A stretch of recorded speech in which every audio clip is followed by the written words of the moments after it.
sazonadas con hierbas finas. Y los wraps, mira, porque mi Tijuana lo merece. En la frutería no dejes de probar el sándwich roast beef o el Clubhouse. La frutería, sabores ricos que encantan. Y desde muy temprano, los desayunos están listos. Burritos de bistec ranchero o un sándwich de huevo y queso Oaxaca. Pruébalos con el aroma único de nuestros cafés. La frutería, jugos, ensaladas y algo más. Servicio a domicilio llamando al 379-8112. 379-8112.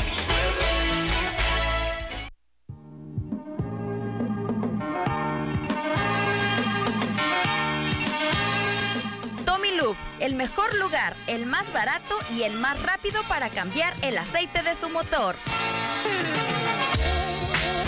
Estamos ubicados en Río Colorado 9608, Colonia Marrón. Teléfono 215-4762.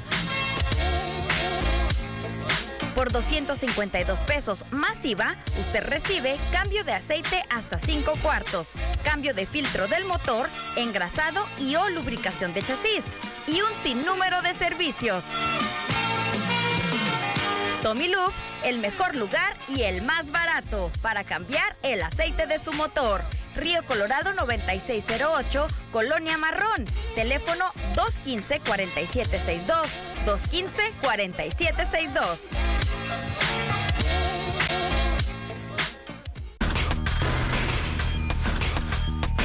Para Nexus Paquetería, lo más importante es que su carga llegue a destino segura y a tiempo, sin importar el tamaño. Nexus Paquetería. Siempre con usted, siempre con su envío.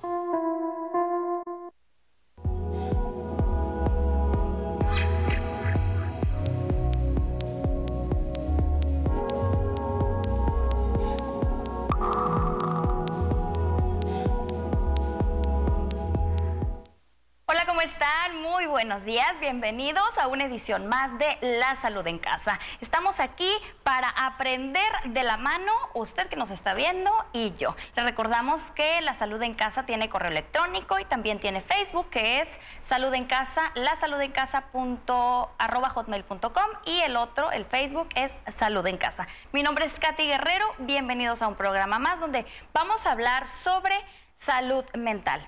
Así como lo oyen, este tema es súper amplio, pero está con nosotros un experto, un psicólogo clínico que está muy interesado en la educación, en el desarrollo humano, y nos va a enseñar mucho. Si no alcanzamos a abarcar todos los temas, lo vamos a invitar una próxima ocasión porque hay mucho de qué hablar. Él es Carlo Fragoso, te doy la bienvenida, gracias por acompañarnos.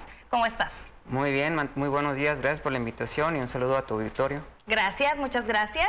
Voy a dar tu Facebook, que es Carlo Fragoso Arratia, y tu correo electrónico, que es timbichir@gmail.com. Va a aparecer en pantalla, por si no me lo entendieron muy bien, para que vean cómo se escribe. Antes de entrar al tema, platícanos sobre este tema y esta área tan fabulosa que es la psicología. Bien, la psicología es amplísima, existen muchísimos tipos de psicología, y la psicología que en práctica profesional realizo se llama psicología cognitiva conductual, y es una psicología que de alguna manera habla acerca de esquemas mentales que tienen los seres humanos y que dice que por algunos esquemas mentales erróneos el ser humano actúa mal, piensa mal, actúa mal y se siente mal.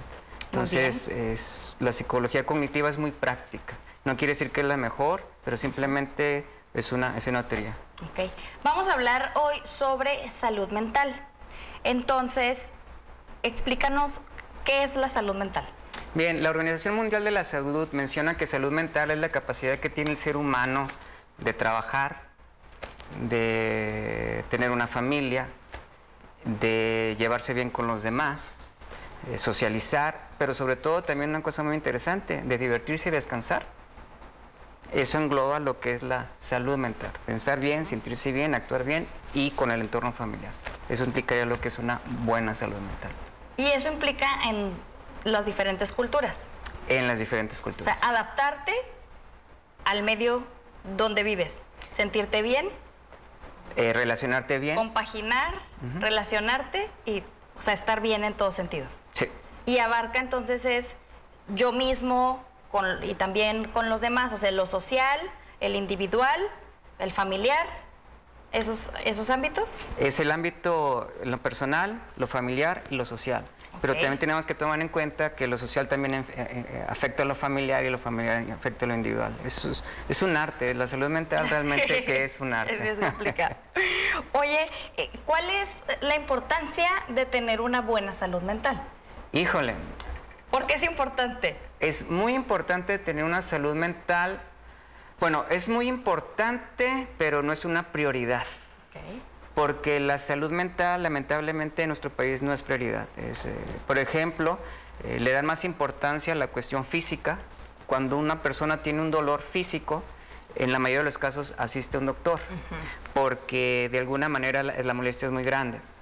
En cambio, cuando hay personas que traen un problema emocional, vamos a decir que una fractura del corazón, digamos de esa forma, dice yo puedo solo y va cargando con ese dolor y va cargando con ese dolor y no le da una prioridad y no se atiende porque piensa que solo lo va a solucionar ese problema.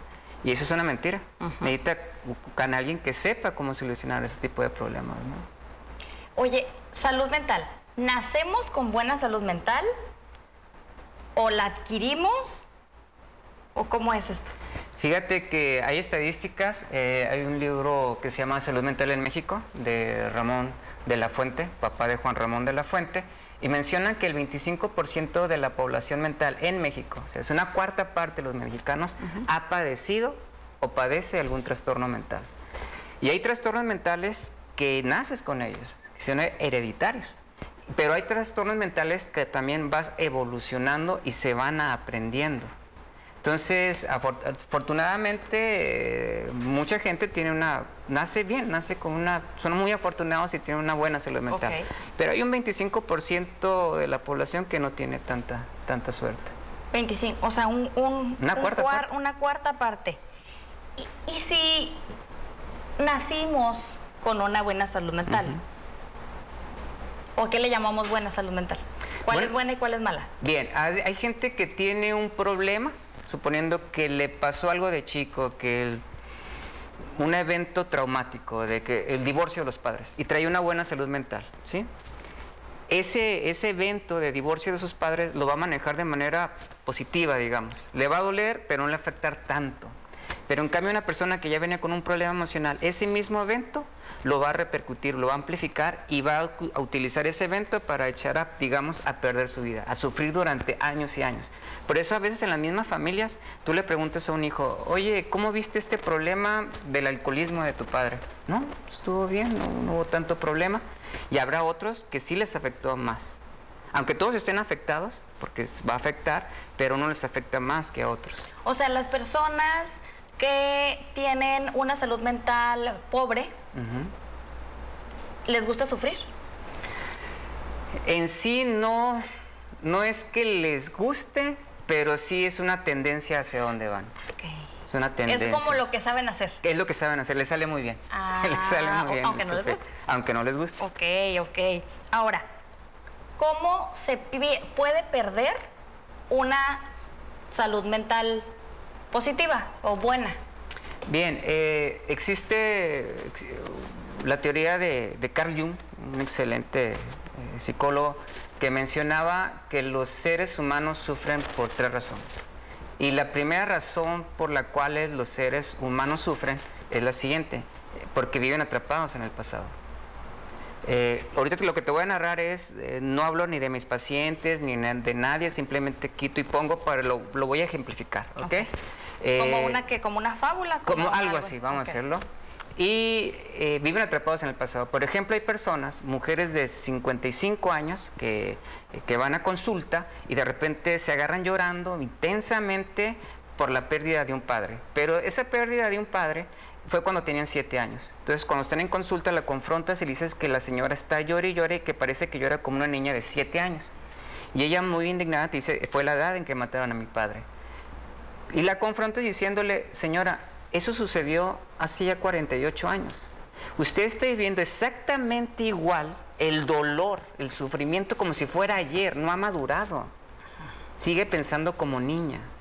Y ella te va a narrar que dice, pero es que mi padre, sí señora, pero eso fue hace 48 años. El llorar tan intenso le está perjudicando y no está creciendo como ser humano. Y ahí le explicas que no existe ninguna tormenta en la Tierra que dure 365 días del año, pero sí hay tormentas emocionales que te acompañan el resto de la vida. Y así va a ser con personas que tienen resentimiento, el que lo que pasó hace 20, 30 años lo siguen viviendo como ayer. Y un ejemplo te lo puedo decir es, a veces las relaciones de pareja terminan, dicen por ahí que el amor es eterno mientras dura. Claro. ¿No? Y que la gente se casa cuando no se conoce y se divorcia cuando se conoce. Entonces, termina la relación de pareja y ves a ella muchachas buscando en el Facebook, viendo a la otra, ¿no? Y sintiendo el dolor y viendo la intensidad y como si fuera ayer, pero eso pasó hace 5 o 10 años. Oye, y no evolucionas. Y se queja uno cuando le está diciendo lo mismo que a mí me decía. Exacto. O, ay, es tan diferente, a mí no me decía eso. O sea, se queja uno de por si sí o por si no. Exacto, entonces vives atrapado en el pasado. Y la cultura mexicana es una cultura, no quiero generalizar porque puedo molestar o ofender a alguien, pero Oféndenos. Pero la cultura mexicana es una cultura que vive atrapada en el pasado. Y te voy a poner un ejemplo sencillísimo. Horario nacional, canales estelares, siguen pasando una película que se llama Nosotros los Pobres, con Pedro Infante. Sí. Ustedes los Ricos, que es otra película, y la famosa escena del torito cuando se quema y todo. Sí. O sea, en blanco y negro, y es una película que pasó hace mucho tiempo, y la gente la sigue viendo. Mientras otros países andan en otros tipos de programas, ¿no? Grey's Anatomy, Doctor House, Californication, cualquiera de esos programas, y nosotros vivimos atrapados en el pasado. La cultura mexicana es una cultura que le tiene culto al pasado, y es un problema. Es culto al pasado, entonces pues no avanzamos. Pensamos en blanco y negro mientras los demás están pensando a colores, ¿no? Entonces la gente sufre, decía Jung, por eso, porque vienen atrapados en el pasado. Pero viene otra que es muy interesante. Decía Jung que los seres humanos sufren porque, de alguna manera, y esa es muy dura, te equivocaste. Fíjate qué interesante, te equivocaste. Un ejemplo, en la primera novela que escribí, que se llama La Prepa Insensible, menciona ahí de un caso de una muchacha que de alguna manera, muy guapa, va a consulta con un psicólogo y llorando en consulta le dice que la muchacha que tiene cáncer porque se infectó de virus de papiloma humano, más otras complicaciones, ¿no? Y se le depositó en la cervix, se lo tuvieron que quitar y ya no pudo tener hijos. Entonces ella vivía resentida con el exnovio porque el exnovio la contagió. Y el psicólogo le dice durante el proceso terapéutico, siendo una mujer muy guapa, que ella se equivocó, que ella decidió tomar esa responsabilidad, ella decidió confiar en él, se equivocó. Y es una responsabilidad muy grande. Ahora, analiza que te equivocaste y recupérate, porque fue tu responsabilidad. O sea, fue tu decisión, aunque la otra persona te falló, lo que haya sido, es tu responsabilidad, te equivocaste. Otro ejemplo. Pero ahí la frase es, sufres porque te equivocas. O sea, cuando me equivoque no debo sufrir. Sufres porque te equivocaste, recupérate, ya no te equivoques más. Lo que pasó no te define. Y nos clavamos en el me equivoqué, sí, y echar la culpa a los demás. Y le echamos la culpa a los demás, pero ahí nos quedamos estancados, en el sufrimiento del me equivoqué.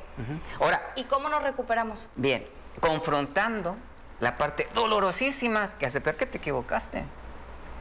Porque es una responsabilidad muy grande.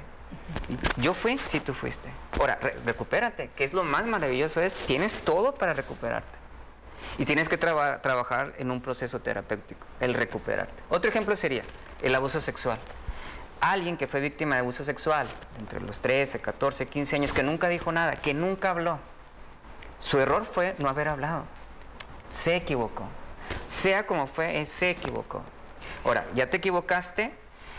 Y una de las características del abuso sexual es que la persona se va a volver una persona que va a sufrir muchísimo y se va a encargar que los demás sufran y que él mismo sufra. Es una tragedia. ¿Cómo? ¿Cómo le hace? Emocionalmente, cuando alguien es víctima de abuso sexual, el sufrimiento es tan intenso, ¿sí? Tan intenso, que se va a encargar que todos los que estén a su alrededor sufran. ¿Cómo? Que sean infelices. Que sean infelices. Y sobre todo ella misma o esa persona que fue víctima de abuso va a sufrir, pero no habló. Pero como va a hacer cosas malas para que el otro sufra. Se va a enojar, va a tener depresión, va a tener ansiedad, le va a cambiar el estado de ánimo, va a tener malas relaciones. Es un sufrimiento constante. Entonces, todo esto viene en un libro explicado muy bien, que se llama El coraje de sanar. Para mí es uno de los mejores libros que hablan sobre el tema de abuso sexual. Quiero decirte que en México, lamentablemente, el abuso sexual es elevado, el porcentaje de hogares donde existe el abuso sexual.